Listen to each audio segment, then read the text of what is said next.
Sejam todos bem-vindos a mais um vídeo. Antes de iniciarmos o vídeo, queria deixar aqui os votos de Feliz Ano Novo para todos vocês que estão sempre conosco aqui no canal.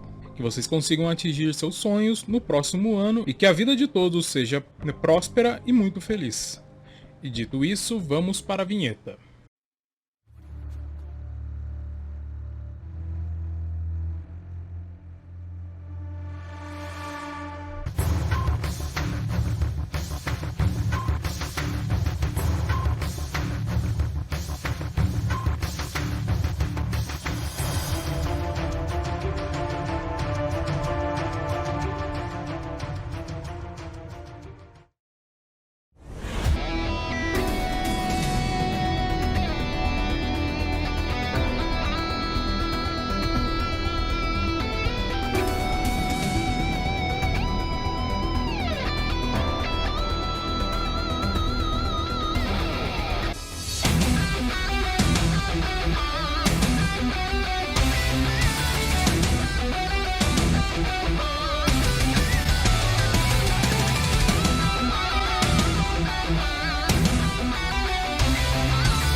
O caso em questão que vamos trazer por aqui hoje é o de Tommy Morrison. Nascido em 2 de janeiro do ano de 1969 no Arkansas, Estados Unidos, sua infância já iniciou de maneira bastante atípica das demais crianças de sua idade. Com apenas seus 10 anos de idade, Tommy fez com que todos acreditassem que ele tivesse mais idade, mais precisamente com seus 13 anos de idade. Isso aconteceu para que ele pudesse, de maneira precoce, disputar torneios clandestinos para esta faixa etária, que aliás não era a idade dele. Aquilo, apesar de desapropriado, não interferiu em sua carreira de maneira amadora. Ele seguiu e até mesmo destacou-se tanto, disputou uma seletiva para as Olimpíadas no ano de 1988 e acabou perdendo nessa disputa. Para Tommy desistir nunca foi uma opção. Impactado completamente com a derrota que teve, sua resposta, para todos que acreditavam que ele não conseguiria, sua profissionalização e na sequência muitas vitórias em sua carreira. Seu ápice, digamos assim, foi quando, a convite do ator Sylvester Stallone para atuar em seu filme Rock 5. Em seu processo de preparação para atuar, ele acabou deixando suas atuações em lutas reais paradas, para preservar seu físico e emocional também, e estar em seu melhor momento durante as filmagens. Sua estratégia deu muito certo e o filme Rock 5 foi muito notório. Em 1991, o lutador Tommy Morrison, agora com bem mais relevância no esporte, não só havia evoluído na questão de ser visto, mas também seus adversários passaram a ser pessoas muito mais conhecidas e respeitadas dentre os pugilistas. Dane Stevens foi um dos nomes de adversários de peso que Tommy enfrentou. Epiclo Thomas também é outro nome que podemos ressaltar. Ele venceu estes dois oponentes de peso. A carreira de Tommy crescia a olhos vistos, mas passado pouquíssimo tempo de suas lutas vitoriosas, em outubro deste mesmo ano, Tommy reencontra um antigo oponente da época que ele ainda era amador. O adversário em questão atendia pelo nome de Ray Manser. Aquela era sua chance de ganhar de fato uma premiação de peso reconhecida internacionalmente, a WBO. Mas esta luta em especial ficaria marcada de uma forma terrível. A luta em questão começou com um bom desempenho de Tommy, mas em um certo momento da luta, durante o 5º assalto, alguma coisa acabou saindo de controle, e de maneira surpreendente seu adversário se recupera e acaba aplicando em Tommy um golpe que até os dias atuais ainda pode ser considerado um dos mais potentes da história do esporte. Foi um dos nocautes mais poderosos da história dos pesos pesados.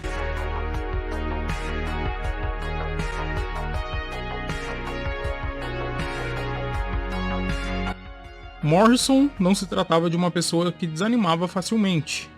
Seu objetivo jamais foi aceitar a derrota como sua companheira. Ele sempre procurava maneiras de conseguir alcançar o seu maior objetivo, que era ser campeão. No ano de 1993, passados 2 anos que ele havia sido derrotado, Tommy participaria na disputa pelo título da WBO, nesta luta contra Big George, que se ganhasse, seria considerado o mais velho campeão da categoria peso pesado.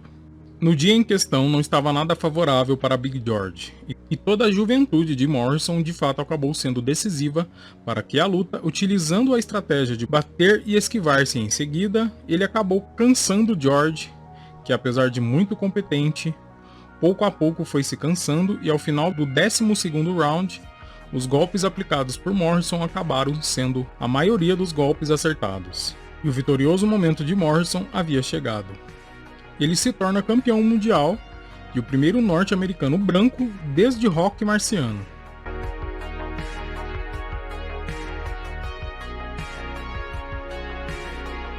Dentro desta modalidade esportiva, existe uma disputa de cinturão. Ele acontece devido ao competidor ter realizado essa conquista e também coloca à prova seu merecimento em continuar com ele. É comum, dentre os pugilistas renomados, fazer essa disputa para realmente mostrarem a todos a capacidade física e assim aconteceu. Tommy faz uma disputa contra Tim Tomaszek. O adversário em questão estava em um nível intermediário ao de Tommy. Por esse motivo, ele não viu nenhuma ameaça significativa para realizar essa luta. Após essa luta, Morrison colocou mais uma vez seu cinturão à prova, e dessa vez foi contra o Michael Bennett. Aquele era para ser mais uma luta de defesa, sem muitos créditos para seu oponente. Mas algo de muito inesperado acaba acontecendo. Contrariando todas as expectativas, Tommy Morrison foi nocauteado no primeiro round. Este acontecimento certamente marcou de maneira negativa sua trajetória, porém, não o fizeram desistir de um trabalho de toda uma vida. E no ano de 1994, Tommy escolhe a dedo um oponente de um menor nível técnico que ele, e acaba conseguindo neste ano 3 vitórias e um empate. No ano seguinte, ele parte para a disputa do IBC, que se tratava de uma organização criada no ano de 1990, e sua disputa foi contra o difícil oponente Azul Ruddock. A disputa seguiu de forma pesada, mas durante o 6º round, Tommy acabou levando a melhor e o combate encerrou-se. No ano de 1996, a licença de boxeador de Morrison foi suspensa, e isso aconteceu devido ao fato dele ter sido submetido a exames e nele acabaram sendo constatados que Tommy era soro positivo, portador de HIV.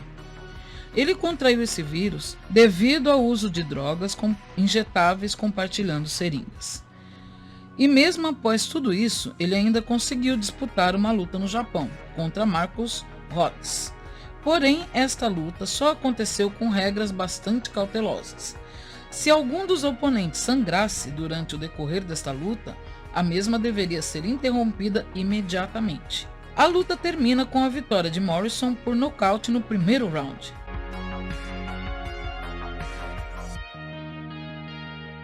A vida de Tommy Morrison segue, e com seus 27 anos, estando proibido de lutar, sendo que aquele era o trabalho de toda a sua vida, ele acabou se sentindo bastante frustrado. Isso acabou fazendo com que ele mergulhasse ainda mais a fundo no mundo das drogas.